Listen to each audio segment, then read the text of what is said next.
So first of all, I think it's a beautiful thing to spread Jewish and Yiddishkeit, God willing, all over the world, and specifically to the colleges, and specifically in this time.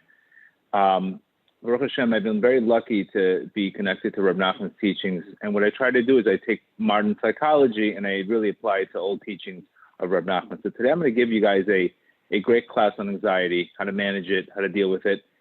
We really recommend that everybody really joins the WhatsApp group and joins the daily classes, because one class will help you with the strategy. Again, I'm not so much into the motivation, I'm more into the strategy. So like one class will help you with the strategy on how to manage anxiety, but it's not going to help you completely get rid of it. So it's really the day-to-day classes and the day-to-day new consciousness that's going to help us really get to that state. It's like almost saying, give me a class on how to not get tired. I mean, it's not really possible, but when you get tired, this is what you do. So this is, I want to really get that to everybody to understand. When you get tired, this is what you do. Instead of when you get anxious, this is what you do. So really, my whole style really is a lot of strategy instead of something that usually anxious people, they're always usually in their head. And what we want to get you guys out of is exiting your mind and enter the moment. So this is the purpose of this class today, to really give you, really to let you understand the amount of work that you put into having a settled mind is your relationship with your creator. Remember that, very important.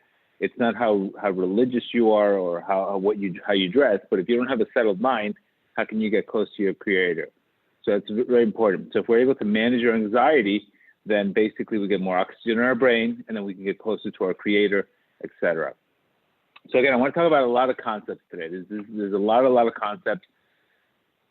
Just because there's a lot of new people in the classes, there's a lot of deeper concepts on anxiety. But I'm going to stay away from those deeper ones. And this class, I just want to talk about general concepts that are going to help you manage it. But maybe we could do a second class eventually in the future on more details, that things that it can make a person anxious, but based on deeper things that I don't know if everybody in the group knows these concepts. I don't want to give you guys too much at one time. So remember, it's not one class. It's really your day-to-day rituals. What are you doing every single day? There's days that I get more anxious than others. It's based on what I do. If I wake up and I pray and I meditate and I work out and I eat well, my anxiety is very, very low. But the days that I don't do that, my anxiety picks up. So remember, it's not a concept. It's your day-to-day rituals is what really changes your life. It's not one class. So we don't want to be the person that, I listen to it once in a while, or it's like the guy that says, I work out once in a while. You're not going to get real results in life unless you do something constant daily. So, for example, a person could work out 20 minutes a day. Eventually, he's going to start losing weight. He's going to pick up his energy. So before we start, remember, don't look for that one video or that one class to get you out of your head. It's really the compound effect of several things that you do every single day to get you into a manageable anxiety mode instead of being in your head all day long. So obviously, one of the biggest reasons why studies show that people are very anxious is they correlated a lot today to media, how much time we spend on TV, how much time we spend on media. Basically, our brains are not set up for all the stimulus that's going on today, specifically in 2020. There's just way too much stimulus that's happening today, whether it's the violence or it's the politicians or whatever it is in a person's life. It's way too much stimulus. Ooh, I'm sorry. And that's one thing we need to understand that. So again, we're not set up for so much stimulus. So one of the just the common sense before we get into the other things is we have to cut down the stimulus and cut down all these things. Anxiety is also very connected to our beliefs.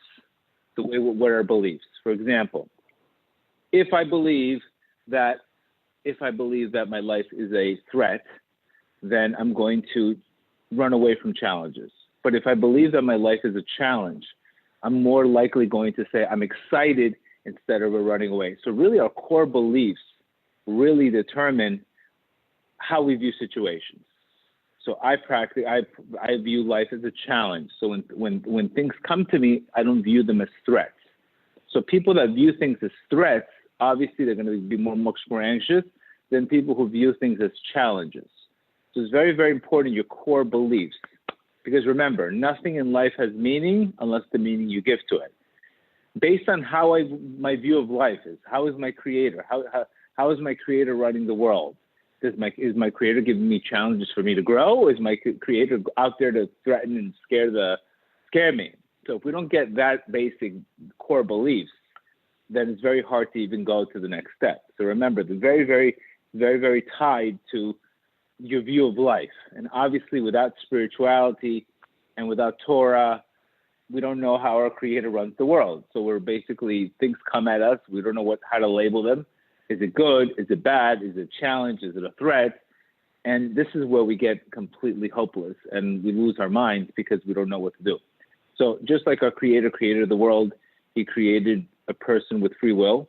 Then you're here in this world to build your consciousness. And the greater your consciousness, the better you'll be able to handle challenges.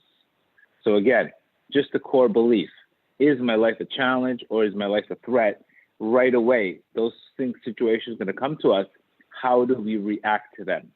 Like Viktor Frankl says, nothing in the world comes with meaning. Everything has a stimulus, and then there's a response, and then there's the emotion behind it. Remember that very clearly.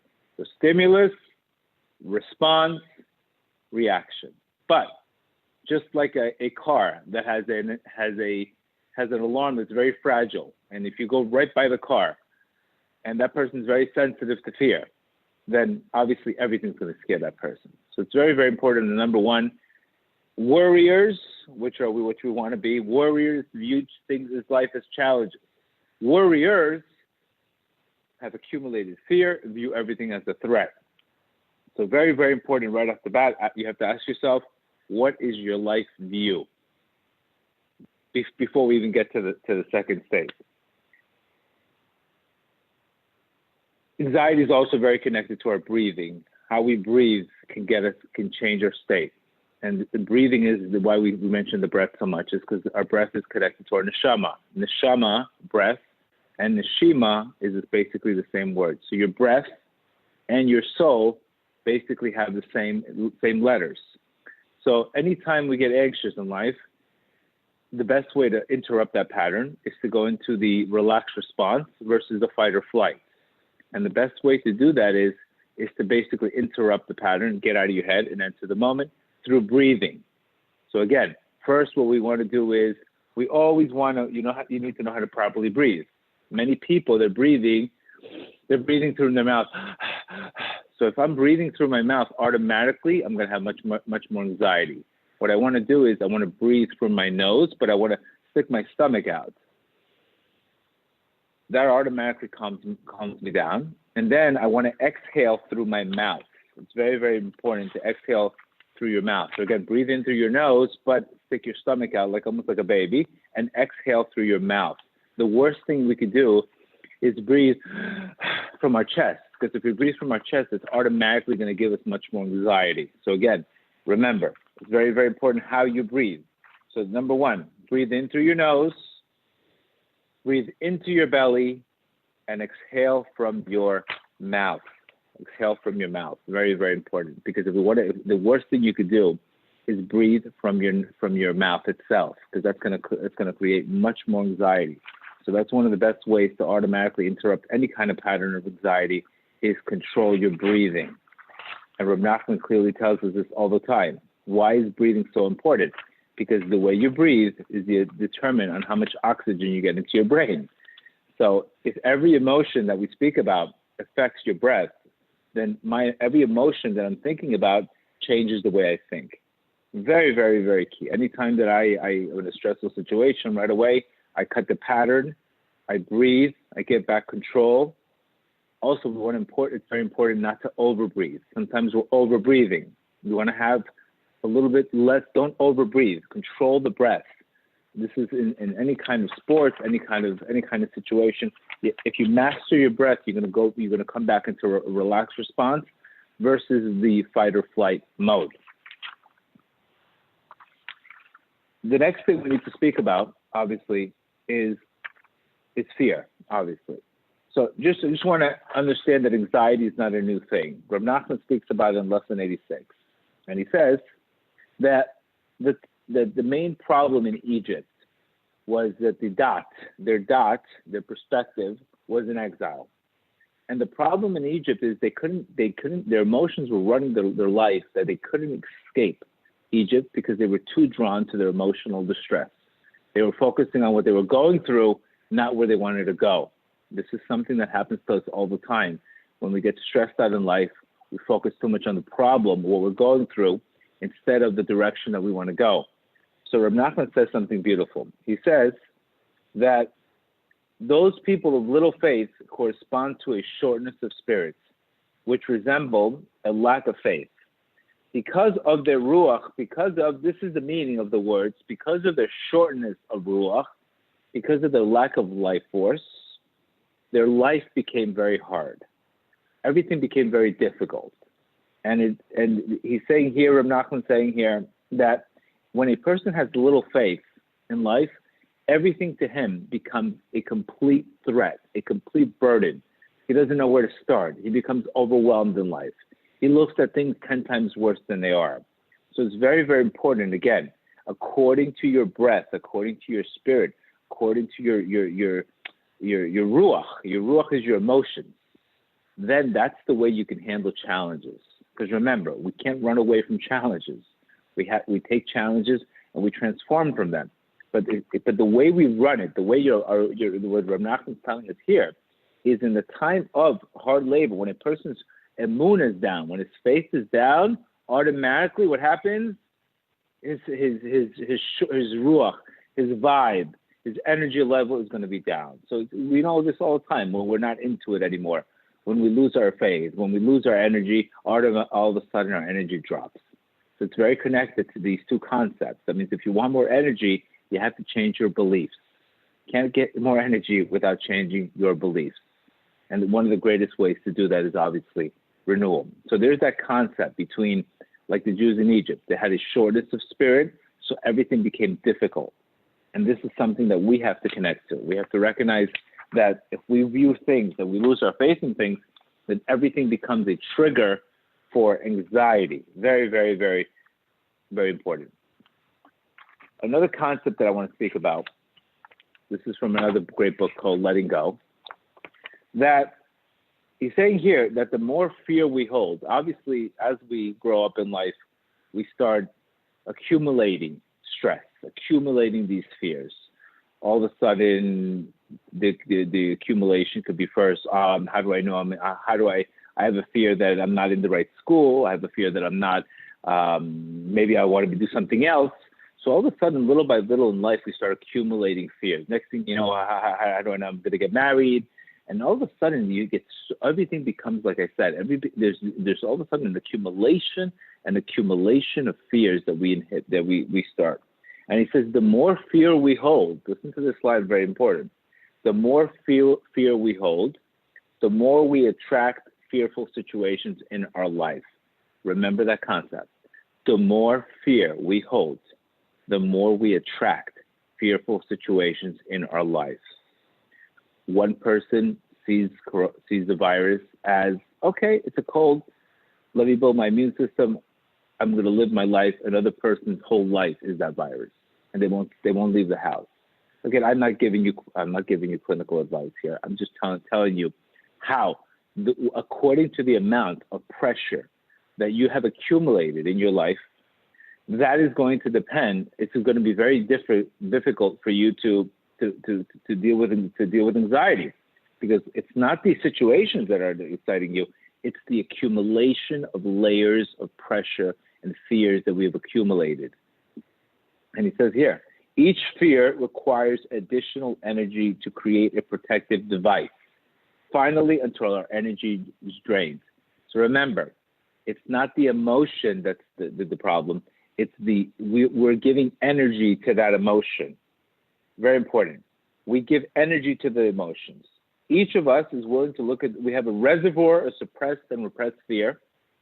The quality of our fear spills into our lives, colors our experiences.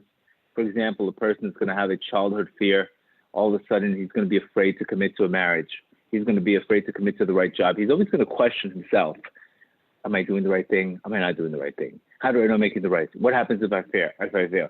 So his whole life is going to be, he's going to get stuck in his head and always thinking he's going to make the wrong decision. So he's going to probably either try to be a perfectionist or he's going to procrastinate. He's going to use these mechanisms in order to have excuses instead of making adjustments. So you could see what we need to understand. It's not the one-time anxiety. If you have high levels of anxiety, it's teaching you something much deeper, that you have accumulated tremendous amount of fear that's inside of you, and you really need a lot of spiritual work in order to release it. The best way to release it is through prayer, is through surrendering it, is to notice it. Obviously, I can't change something I'm not aware of. So obviously, if you have this reservoir of fear inside of you from all kinds of stimuluses that you've not dealt with or you're not elevated, then all of a sudden it's going to be very hard for you to not look at things as threats. So I just want to understand that. And obviously I run facilities, I run rehab facilities, and I've seen this common pattern. It's not the situations that are bothering these people. It's the accumulation of all of this pain in the past and all of this fears in the past that they feel completely helpless and they get paralyzed by it and they feel like there's no way out. So the key is, like everything else, to start removing the layers little by little. And once you start removing the little layers little by little, then you're going to all of a sudden deal with things completely different. Very, very important concept. And he says here, the fact that fear is the greatest danger against the human body. Because remember, fear is a control mechanism. Fear is a mechanism that at the end of the day is the mechanism of the ego. So remember, if you're attracting more threatening situations in our life, you're basically sending that signal. What is the opposite of fear that we speak about? Is trust. Trust. People who have trust in God, they take action. People who have trust in God make chances in life. It's okay to fall. It's okay to make a mistake. They know they learn. They're not stuck on decision fatigue. They're not stuck on anxiety all day long. They're not stuck in their head. They get going and then they learn on the way. Instead of people that are very anxious, all day long, they're in their head. They all day long thinking about this, how about that, how about that. So they get so focused on things they can't control that it overwhelms them.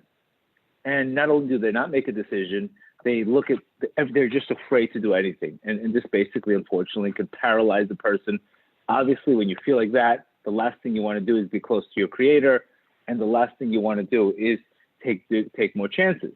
So we need to understand, it's not one class.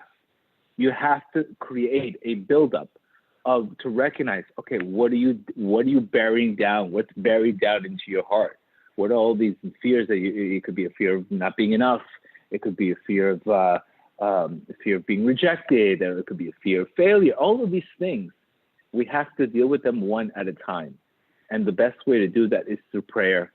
The best way to do that is through meditation. The best way to do that is through knowledge, through understanding about life. Because without those mechanisms, then we're just, we're playing defense all day long. So I really want to stress that don't think that you're going to listen to one class and be cured from this problem. No, I'm giving you a opening to tell you, listen, let's get on the WhatsApp group. Day by day, you'll start removing a layer by layer by layer. It's like a guy's not going to lose 100 pounds in one day. So that's the problem. And I've seen that as a common trend, that the girl who has built and accumulated fears, when it comes to get engaged, she goes into complete panic because of fear of failure. But it doesn't really come from the guy. It's really nothing to do with the guy itself, or has nothing to do with the job. It has to do with the accumulation of fear, etc. So remember, that's what's happening in our lives. If we don't have the proper mechanisms today, if we don't have the proper rituals in order to let go and to start releasing these things all these emotions that they're basically in our subconscious and they're in ourselves. And basically, we just project all of these things all over. And this is something that you need to understand. The purpose of an emotion, God is sending you an emotion. And that purpose of an emotion is for you to get a signal to change. An emotion is never supposed to be suppressed or vented out. Anytime you get an emotion, you have to look at it almost like the same way as you're driving in the street and your car has a low battery. or low gas. It's a signal that something needs to change. We can't put a sticker on a low engine light. So anytime we just run, we distract ourselves, or anytime a fearful situation, we take off and we don't deal with it, we're basically just creating more and more layers of suppressed and repressed feelings until they eventually come and obviously haunt us down. So again, strongly recommend not just listening to God, but a daily ritual of new consciousness, to be able that when those fearful situations come, or those situations come in our lives, then we stop suppressing things. And this way it would be much easier to deal with things as they are, not worse than they are, etc. Very, very, very important concept. Rav Nachman says also in lesson 194, that 154, that he says, no, there are fallen fears. This is what's going on today, 2020. Fallen fears. All afflictions stem from these judgments which a person experiences are strictly from fallen fears. The way it works is very simple.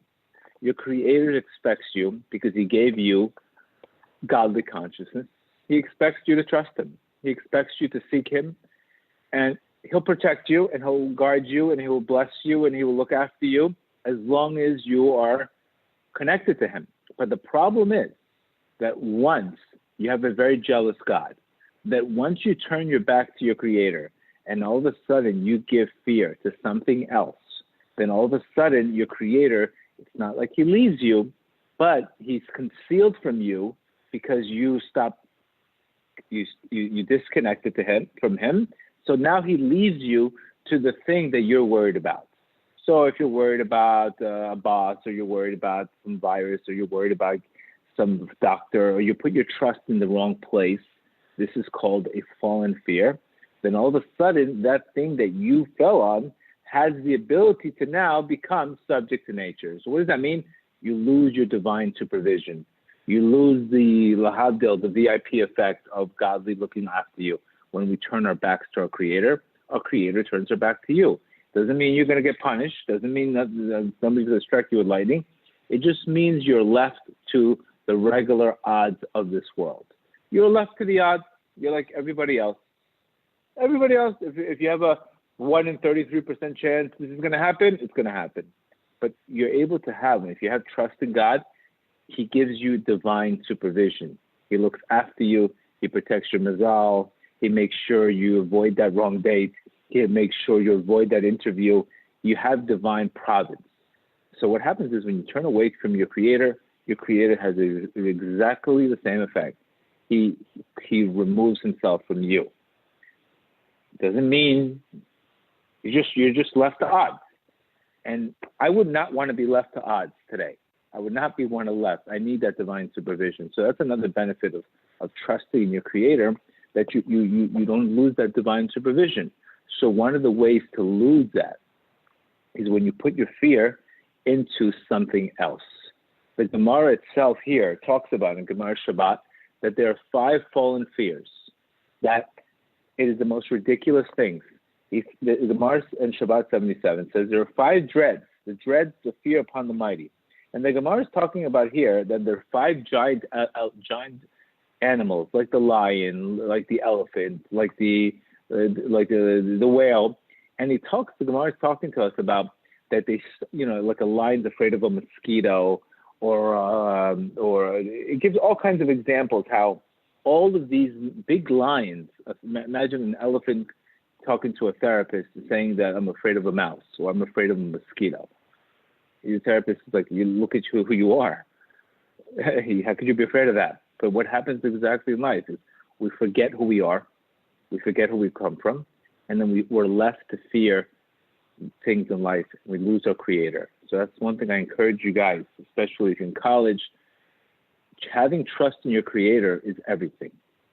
It's not an option. It's not, I can't be half pregnant. You can't have half trust. Just like you say, are you pregnant? I'm only half pregnant. No such thing. If you have trust in your Creator, you make decisions. You're not afraid of failure. You're happy. You avoid decision fatigue. But once you lose that trust, comes anxiety, comes indecision mode, comes panic, comes always questioning yourself, questioning your self-worth. So you could see there's a vicious reward, and there's a vicious, unfortunate panic and lack of clarity when we don't have that vision. And that's something that when you trust in your Creator gives you vision. And the same thing, when we don't trust in our Creator, we lose that vision in life. And in life, it's always the same thing. According to your theory is your therapy. So you have to understand something. Every single problem, you have to look at it. It's really rooted in spirituality. So when we have spirituality, then we treat it with spirituality. That means anytime I have a fear in my life, it's teaching me that I lost my fear of my Creator. I'm fearing something else. That's where I feel that panic. That's where I feel that being lost, that panic, that anxiety, teaching me that I put my place in the wrong place, put my trust in the wrong place in life. Like the Gemara says, a person who trusts in God, he's going to get mercy. But a person who trusts in man, he's going to be cursed. So you could see the two effects when we start putting our trust in the wrong things. So trust versus fear, obviously, it's a game changer. And if you understand this concept, you learn everything about trust. What do I need to do to trust? Do I need to pray for it? Do I need to learn about it? Whatever I need to do to trust my Creator, I'm going to cling on to Him like it's my father. But once we don't have that knowledge, we lose our Creator. And this is where we're left to the crazy anxiety, panic of this world. So those are the big items that I want to explain to you. It's your core beliefs, and what are you doing every single day to really get you out of anxiety mode. It's not something you're going to watch, but if you're going to watch these news channels all day long, and if you're holding an accumulation of stress, and you have these fears you never dealt with, they're going to rise up, and they're going to, all of a sudden, things happen, and they just trigger already how you feel about yourself. The same way as somebody who has low self-esteem, or the same way as any situation in life. Whatever we're holding, whatever we're feeling inside is what we're projecting to the world. Person has low self-esteem is always going to look for validation, is always going to be self-centered. Everything's around me. So you could see everything, stress, everything in life is really the way we are thinking about ourselves. And this is something that we can overcome through that, and through prayer, and through asking our Creator. 3 things that it's always known that people are always very anxious about is, 1, being very obsessed with the outcome. When am I going to get married? When am I going to get this job? When am I going to do this? They're always obsessed with, if I get this, I get that. So you're too outcome obsessed. So being outcome obsessed, you're going to lose patience. You're going to be anxious. The second thing is being social comparison. That's going to give anxiety. So obviously, if we're on instant media, online media, and we see somebody else is doing better, oh my God, how come I'm not doing? That's going to make you panic. That's going to lead you to anxiety. And the last one is self-absorption. Being, oh my God, what are they thinking about me? She's talking about me. This one's talking about me. You're too much about yourself. So these 3 things also are very connected. Outcome obsession, self-comparison, and self-absorption. Those 3 things are going to be guaranteed to anxiety, which the opposite is trust. Trust the process. Stay focused in the moment. Stay in your lane instead of worrying about what people think about you. You're here in your own mission. And the third one is not everything that happens to you is about you. So the ultimate healing is really not being self-centered, and staying in the moment and being present. And the ultimate the opposite is comparing your life to everybody's, being obsessed with the outcome, and obviously thinking about yourself all the time. So without the proper dot, we can't get out of these anxiety modes. And that's why people are struggling with it so much, because they're so anxious, and they have no strategy on how to fix it, or they don't even know where it's coming from, or they don't even know where to start. So, without Torah, without knowledge, I can't really help you with your anxiety, because we need dot, we need perspective, we need new consciousness to get mercy. And this is why a lot of people, they oh no, it's not for me. I need a psychiatrist. And yes, a psychiatrist, a psychologist will help you identify the issues. They'll help you identify the issues. but you still need prayer and spirituality to overcome them. Very important. And I'm telling you this, I have 20 therapists that work for me. I have psychiatrists that work for me. The clients and the psychiatrists, they'll help you. They'll get you. They'll identify the issues are. But then the work really has to come from the person itself. The work has to become from the desire of the person itself. And that's how they're able to overcome issues. So again, I don't want to overload you guys with too much, but just understand those concepts. Breathing, mastering the breath, controlling the breath, how you breathe makes a change. Your view of life, is it a challenge? Is it a threat? What are you focusing on your head? Are you focusing too much on other people, or are you focusing too much on the outcome of things? Or are you focusing too much on self-comparison? Those things, obviously, if you go to a wedding and you're like, how come I'm the only one not married here? You're going to get anxiety, obviously. But if you go to a wedding and say, you know what, B'ezrat Hashem, I'm going to be the next one to get married, anxiety goes away. So it's really your perspective, what you're holding on to. And the only way, like I said, if you really want to do deep work, it's going to be the day-to-day, the 20-minute meditation, the extra 20 minutes learning about trusting God, listening to Torah. These things are going to help you create a compound effect that once things come in life, you're going to go from being anxious to having that calm confidence. And when you have calm confidence, you show up different to things. You're no longer worried about social anxiety. You're no longer about what people think about you. You're very happy to stay in your lane. You could speak to your creator. You have a settled mind. And I can't tell you how much of a game changer that is. So I hope I gave you guys enough tools, at least to get the ball started today. Okay. If you have any questions, we'll go ahead. Yeah. So there was a question about removing the layers. If you could just explain what Yes. klipot are and how you could remove the layers. Okay. Those klipot are something else. Klipot is a different concept. That I think I want to talk about in more of a deeper class, what a klipa is, because it's a deeper concept. But here, what I'm talking about here is just practically all these subconscious fears that we've accumulated and we've never addressed in our lives. And, a prime example would be Francis Shapiro talks about an example that there was a girl, she was 7 years old, and all of a sudden she was in her house. The next thing you know, it was raining, and all of a sudden she cried herself to sleep. So all of a sudden she had a fear of abandonment, even though her parents couldn't hear her. So what happens is, as she grew up, she always feared abandonment. And all of a sudden she got into a relationship with guys. And every time she got into a relationship with somebody, she would always cling on to them, not give them any space. So what happens is people started leaving her. They couldn't deal with her relationship because she was too controlling and too fear of abandonment. And all of a sudden what happened, she sabotaged so many relationships that she went to a psychiatrist or a psychologist, and they came down to the concept that because she was 7 years old, she had this fear of abandonment, and now she's afraid to give anybody space, because if she doesn't give them space, she thinks they're going to abandon them, like her parents did when it was raining in her house. But then she did therapy, and she recognized, oh my God, it had nothing to do with parents. It had to do with the parents couldn't hear me. It was raining.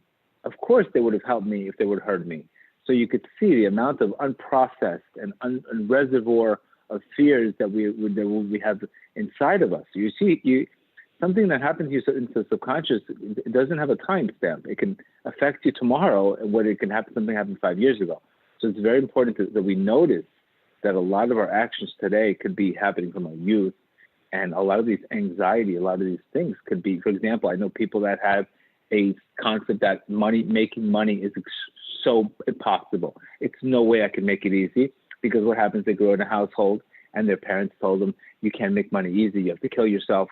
So all of a sudden, this is the movie they projected, and this is what they've absorbed in their life. And all of a sudden, when they get older, they think if it comes to them easy, something's going to happen to them, they're going to lose it. So you could see so much of accumulation of stories and ideas that we've accumulated and we've never questioned. And that's how they can affect us today.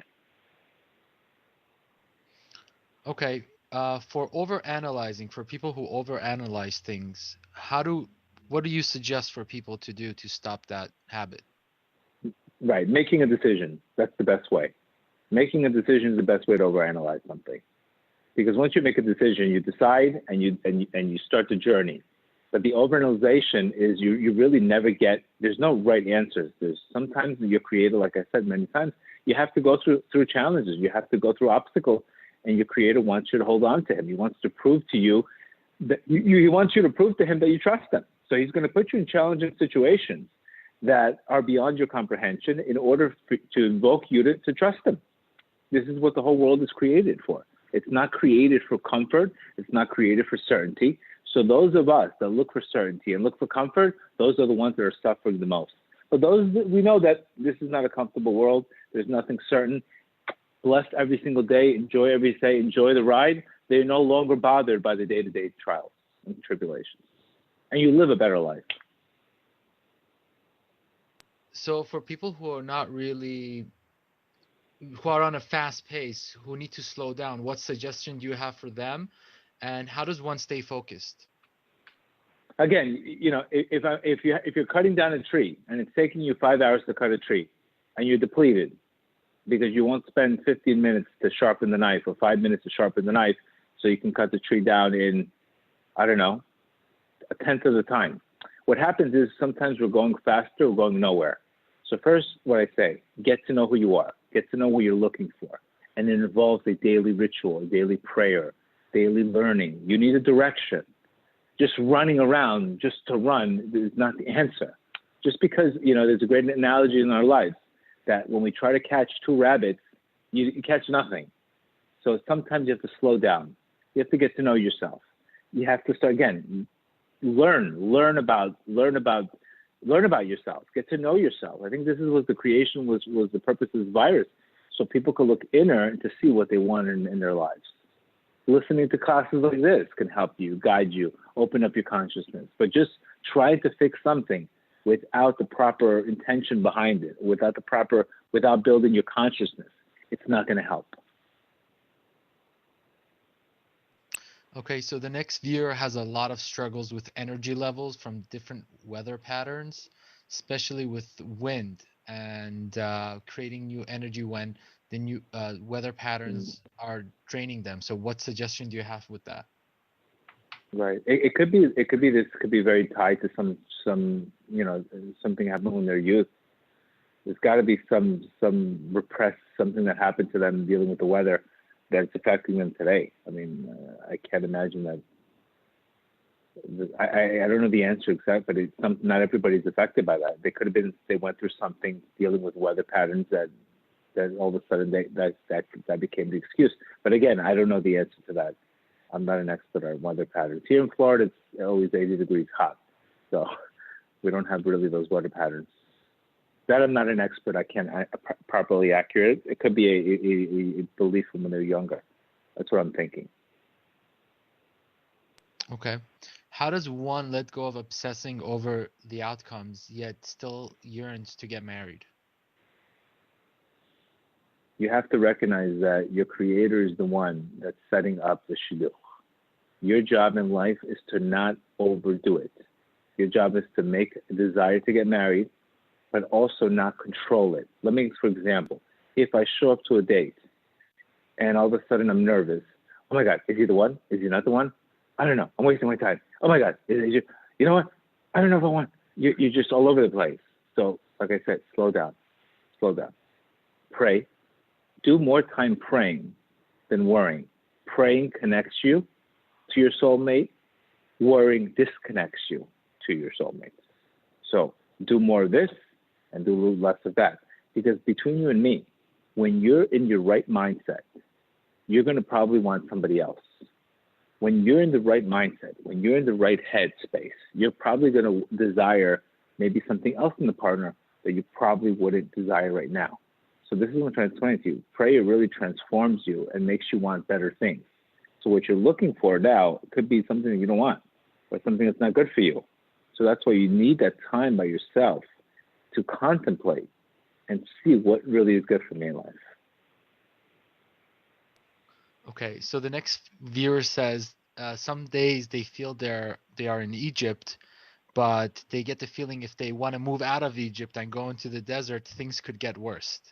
So how could they really connect with the truth? Again, the best way to get out of any Egypt or any kind of limitation is have faith and desire. Those are the two things that are going to get you out of Egypt. what's going to keep you in Egypt is obviously fear and impulsivity. So what you need to do is you need to increase your desire and faith. But again, it's not, like I said, it's not the one class. It's the more Torah you learn, the more things you learn, you start developing your conscience. You are here to develop your consciousness. You're here to develop your mindset. It doesn't happen in one day. Little by little, you take here. You change this. You change that. And then little by little, you see the difference. You'll see the difference as you grow, and you have a different view of life. And this is another thing that we're too impatient today. We don't have the head for anything. We don't have the head to think. We're too busy to think. You understand how ridiculous that sounds? I'm too busy to think. We're too busy to think. That's the problem today. Slow down. Wake up early. Talk to your Creator. Speak to Him. Ask Him for direction in life. All He wants from you is a relationship. And then once you pray, you'll see the difference in your life. You'll see the difference in your life. Okay, while we're on the topic of Egypt, how does one move up the economic ladder like Yosef was in Egypt?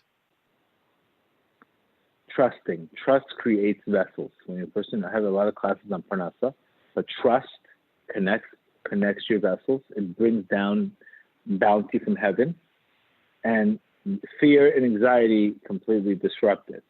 So more trust and less fears and anxieties.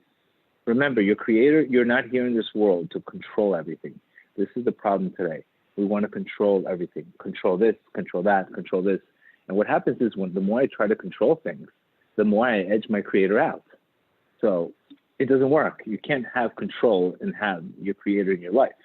Either you let go of control and let your Creator in, or you try to control everything and become frustrated in life.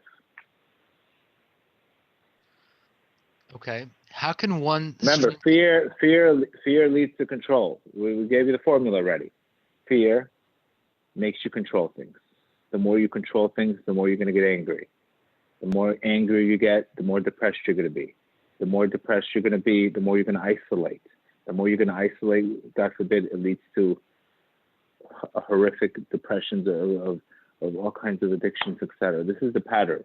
Control, fear, anger, depression, isolation, etc. That is the downwards swipe of losing trust in your Creator. Okay, so how can one build Da'at and Emunah and build a proper vessel? And does Kabbalah...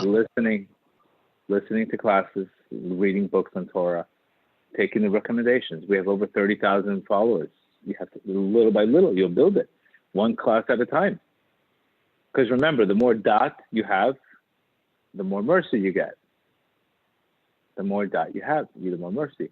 A person that comes with a better business plan gets more investors. But if the business plan has no strategy and the business plan is a guaranteed failure, then why would I invest in something? So our job in life, Lahadil, is to build the business plan.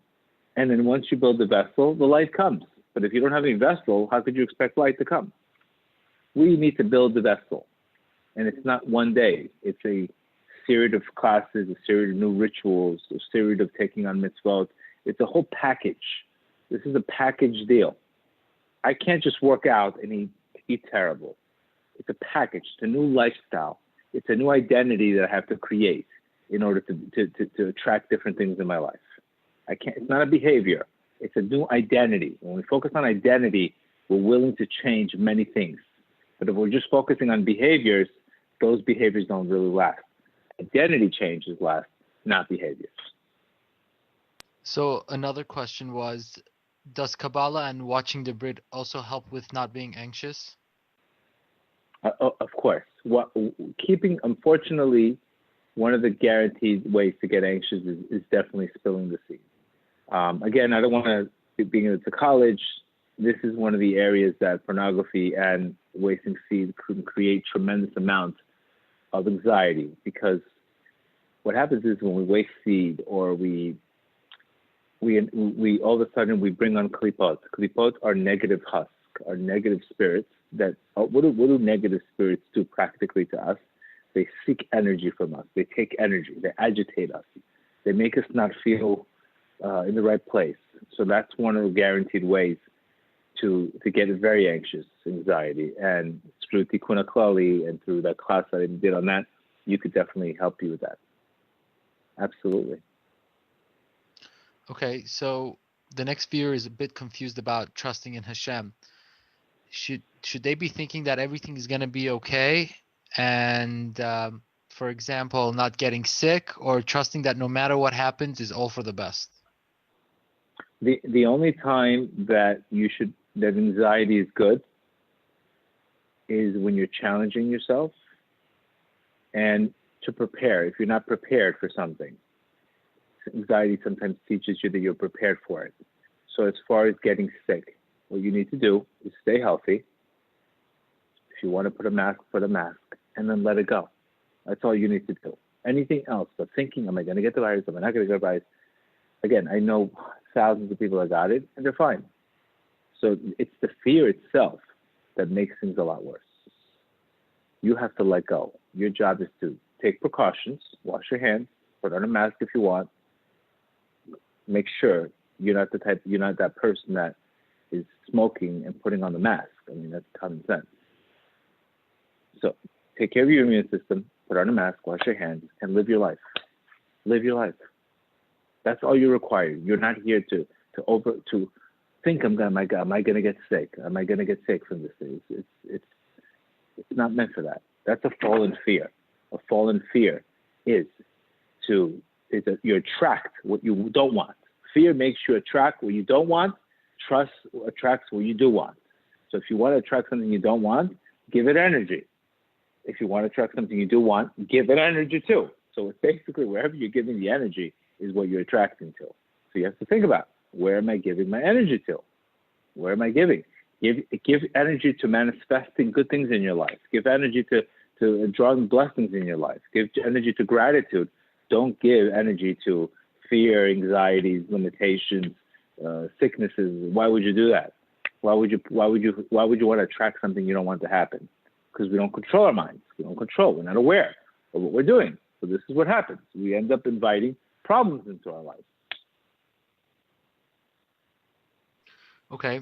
This person wants to know, why do my anxiety attacks lead to pain in different parts of my body and accumulation of acid in my body?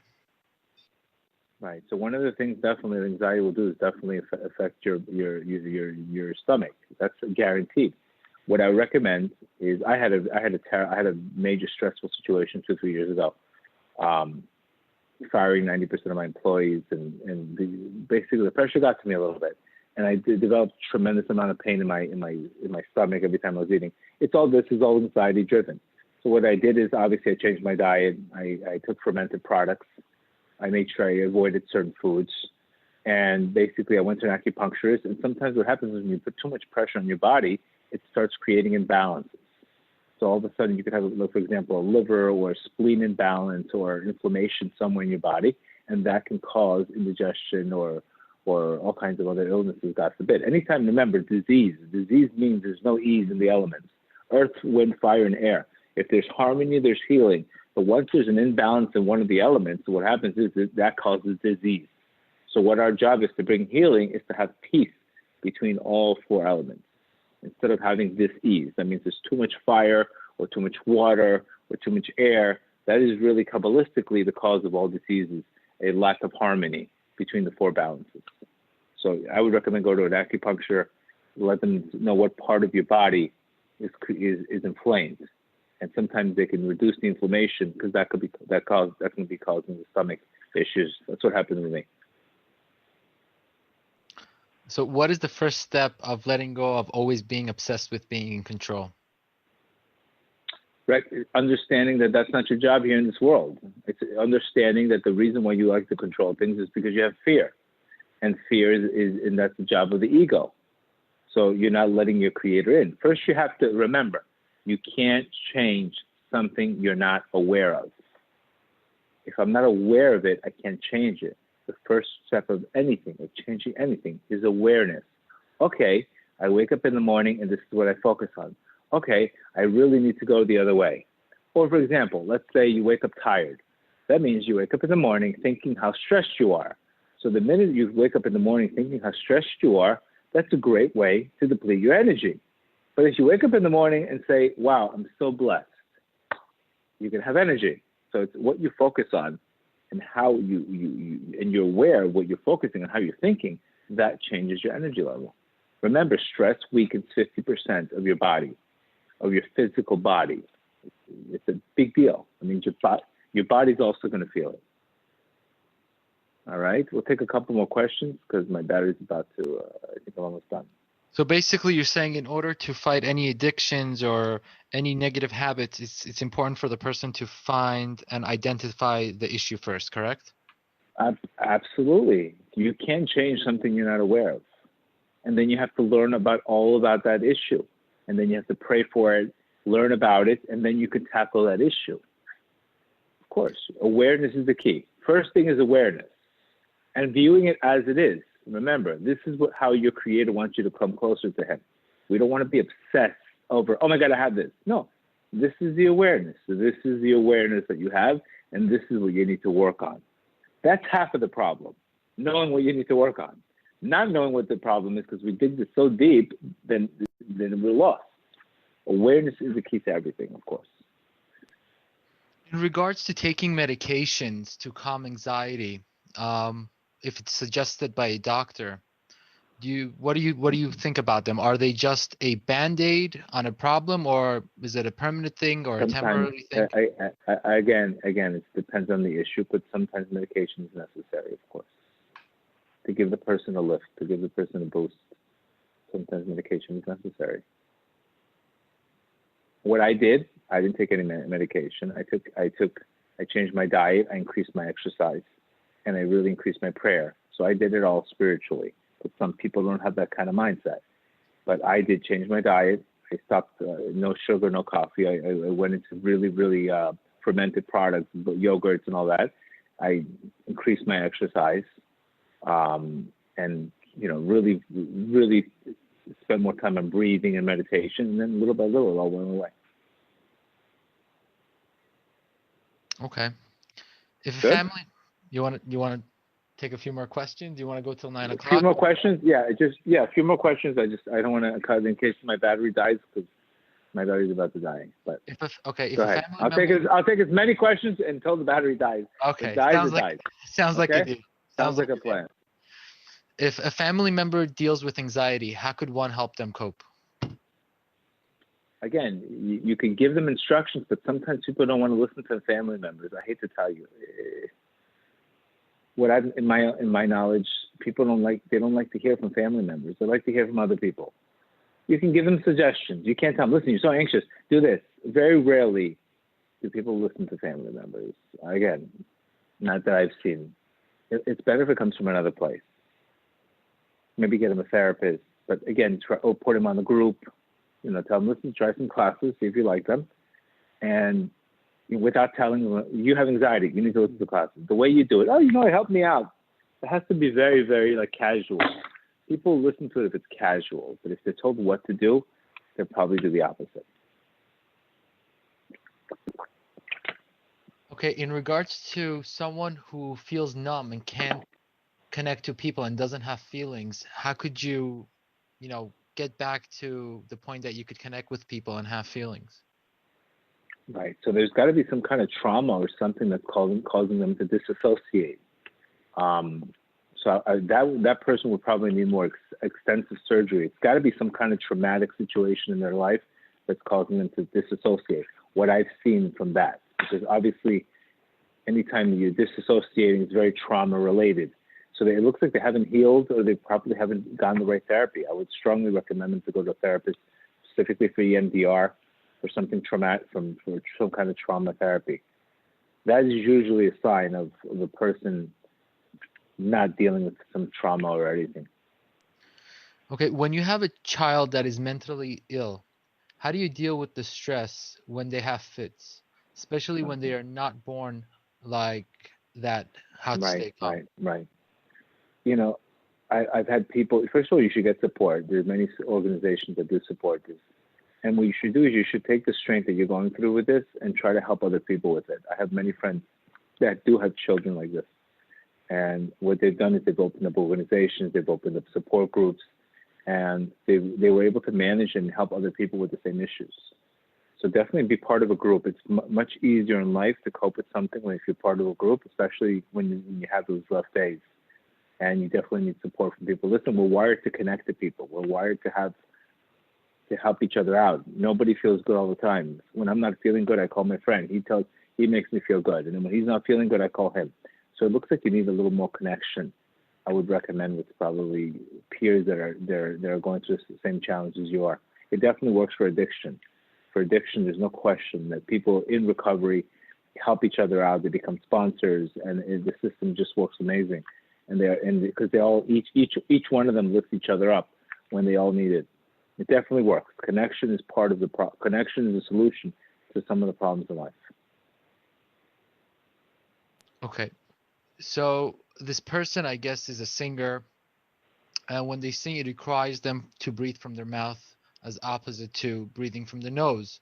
So this person wants to know, how could they attract anxiety just from breathing from the mouth when they're singing? That's what they're not understanding. No, normally I'm talking about if you're performing you're singing, you need to use your mouth, obviously. But in general, if I'm breathing from my mouth, I'm going to be more anxious because my chest is going to, that triggers anxiety. But when normal, again, I'm not a singer, so I don't know that. But anytime you do get anxiety, you're about to teach a big class, never breathe from your chest and from your mouth normally, because even when you work out, it causes the acceleration of anxiety instead of the opposite, which is the relaxed response. By breathing in, breathing it down to your stomach, and obviously releasing. That's clinically and scientifically shown to activate the relaxed response. But singing would be obviously a different situation that I can't guide you, or nor will I ever become a singer. But in general, that is the best. For example, when I work out or when I try to calm down, the first thing I do is catch my breath. Make sure the relaxed response is activated instead of the fight or flight, which causes the anxiety over having anxiety. So breathing is the best way to interrupt a anxiety, a panic attack, or anything like that. So is confidence a mechanism to reduce anxiety and fear? If so, Sure. What's the best way to build this confidence? Well, confidence tells you you've handled this before, you've gone through this before, and you got what it takes. So when you're confident about something, you say, bring it on. I'm excited. It's a challenge. You understand? Instead of saying, when you're fearful about it, you're basically saying, oh my God, I'm going to fail. I don't have what it takes. So that's what causes the anxiety. So confidence gives you more of a recognizing that it's a challenge. For example, football players, they have a little anxiety when they're playing football because there's meaning. They're challenging their lives. The fans, their level of anxiety is not connected to he's drinking 2-3 beers. It's connected to the guy in the last quarter trying to obviously down by 10 points. So there's the meaning and what you're going through, the challenge, how you challenge yourself is very connected to anxiety. But again, there's a positive anxiety of not being prepared. That means if you're anxious because you're not prepared, then it gets you to be prepared. That's a good anxiety. If you're getting to a level where you're getting out of your comfort zone, that's also a good anxiety. Those are good anxieties. Those you don't want to run away from. Of course, I buy new buildings. I grow. I try to take on more weight in life. I do have anxious moments, but it's all growth oriented versus, oh my God, what's going to happen tomorrow in the election? Whoa, that's not going to do nothing for me. If it's anxiety to bring me to a better goal, it's anxiety to get me into a better situation, yes, then I'm excited.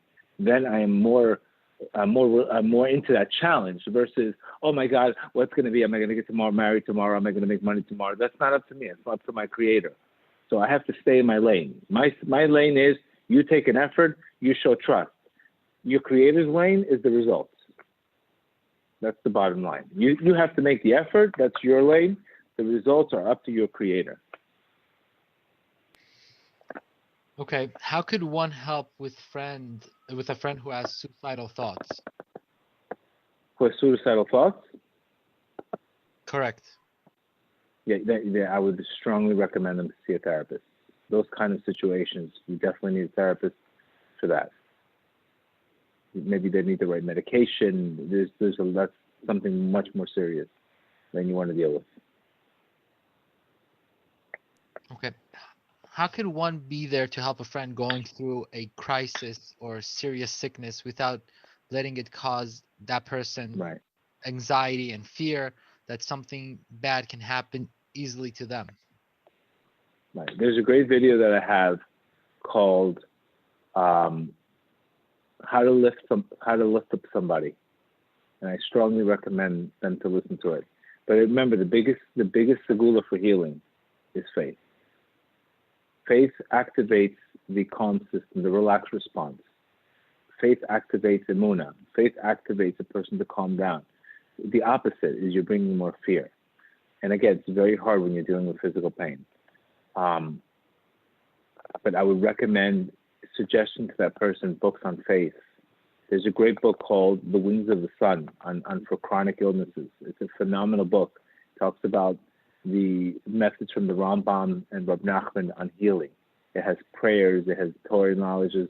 Anybody who's sick, unfortunately, I try to give them that book. It's really a game changer. It's called The Wings of the Sun by Avraham Greenbaum. A very beautiful book. So would you suggest that book to someone who wants to grow in Torah also? Like, what sources do you recommend to someone who wants to grow in Torah? I have a class on YouTube where with 20 recommended books.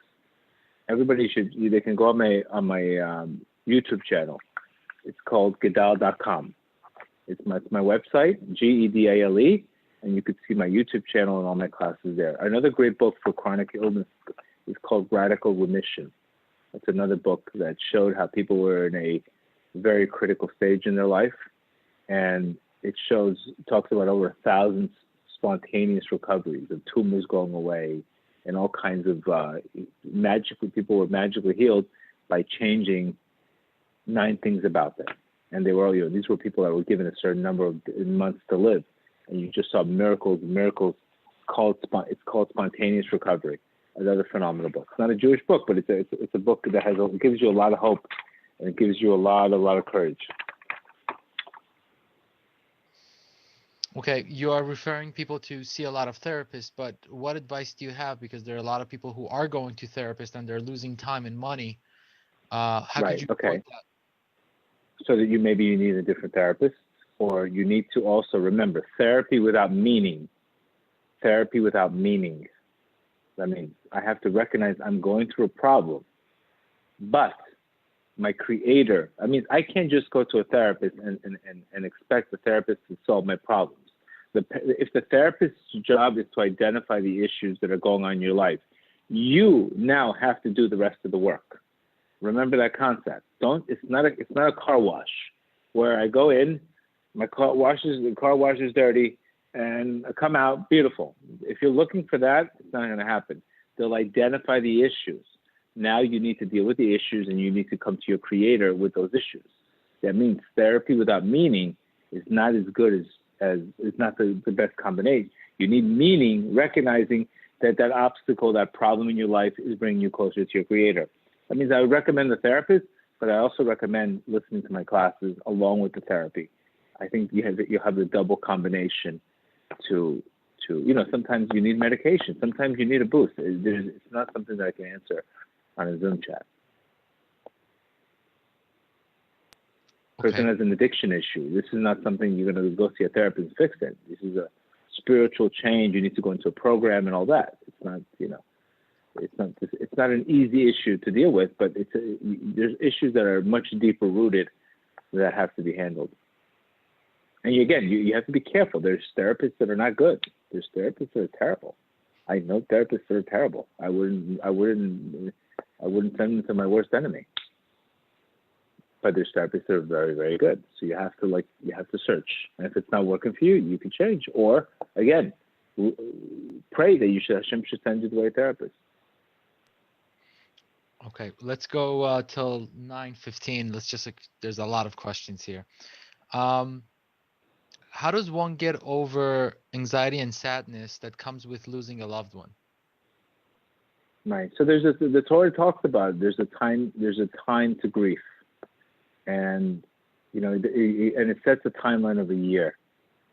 And again, you have to recognize that that person came into this world for a specific time and a specific mission, and the mission's over. Rab Nachman, he died at 39 years old. He had nothing left to do here. His mission was over. Certain people come to this world as a mission, and then they're in a much better place. And you have to believe that. You have to believe that Rab Nachman referred to death as going from one room to the other room. That they're here for a mission. It's not that Hashem punished them or that. You have to really look at the bigger picture in life. That you're here for a mission. They're here for a mission.